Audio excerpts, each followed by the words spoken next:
Parece óbvio isso que foi dito por ela, que a gente deve cobrar que as pessoas sejam responsabilizadas. Quantas vezes a gente vai em algum lugar, que a gente sabe que tem alguma coisa diferente, acaba deixando passar. Então, que de fato sirva de exemplo para que o caso da Boate Kiss, com tantas mortes, pelo menos essas 242 vítimas fatais, de fato não seja em vão. Bom, agora são 9h42 e a partir de hoje, aqui no RDC News, eu vou conversar com personalidades do centro do país sobre fatos ocorridos aqui no Rio Grande do Sul e que ganham destaque e repercussão nacional. É hora do nosso quadro RS Repercute.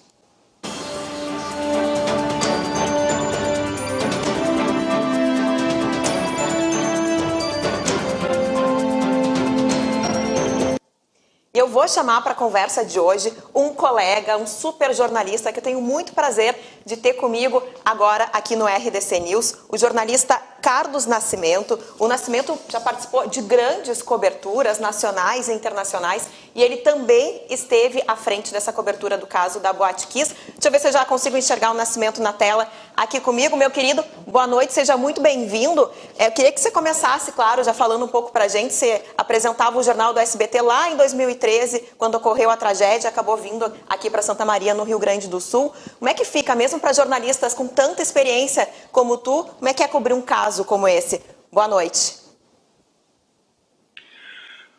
Boa noite, Carolina. Eu desejo muito sucesso a você nesse desafio que passou a enfrentar aí na sua carreira. Você é uma profissional muito competente, eu tenho certeza que vai se sair, já está se saindo muito bem. Realmente, eu estive em Santa Maria, acho que 1 ou 2 dias depois do incêndio, fazendo uma cobertura ao vivo para o jornal do SBT, né? Você trabalhava na nossa equipe. O que eu gostaria de dizer, lembrar nesse momento, acho que é um pensamento comum de todos os brasileiros.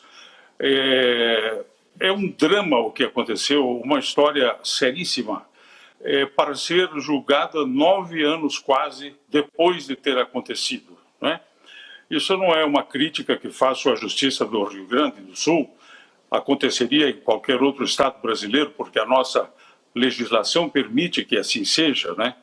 É claro que a Justiça não pode sair condenando as pessoas sem ter segurança do que está fazendo, quanto mais ainda num júri popular. É necessário apresentar os argumentos, as provas, as investigações, tudo que se levantou sobre o assunto. Mas quase 9 anos depois é muita coisa, porque hoje a vida humana no Brasil, seja em ambientes públicos ou privados, casas de espetáculos ou não, ou no trânsito, ou na rua, onde quer que a gente esteja, na Covid, por exemplo, né, a vida humana vale cada vez menos. E nós devemos nos esforçar para mudar essa situação. Quando houver uma violação dos direitos da pessoa, e que estejamos sujeitos a inseguranças, inclusive insegurança pública, né? Porque hoje a gente sai à rua no Brasil e nem sabe se volta para casa. Mas, enfim, acho que deveríamos ter resolvido isso muito antes, até porque é um fato público e notório. Eu me lembro que, quando estive lá em Santa Maria, já 2 dias depois, todo mundo sabia o que tinha acontecido. Não havia que se fazer grandes investigações, os fatos eram bastante conhecidos, né? Mas o fato é que a nossa lei permite o desforamento, o desdobramento de processos, enfim, uma série de artifícios que vão jogando para longe o dia do acerto de contas, né? Esse é o ponto que eu acho que deve ser destacado para que nós tenhamos mudanças no sentido de responsabilizar qualquer um que atente contra a vida do semelhante. Concordo plenamente contigo, claro, são as leis sempre que têm que ser revistas, mas demorou demais. E só mais uma pergunta, Nascimento, como é que está sendo essa cobertura agora, nesse momento de julgamento, no centro do país? Você está em São Paulo e a gente sabe que tem muitos jornalistas também que estão aqui acompanhando de perto, repercussão de fato nacional também para esse desfecho da história, né? Bom, eu vou te dizer a verdade. Agora há pouco eu estava procurando nos noticiosos da internet. Demorei um pouco a encontrar, sabe, num dos canais de notícias, né?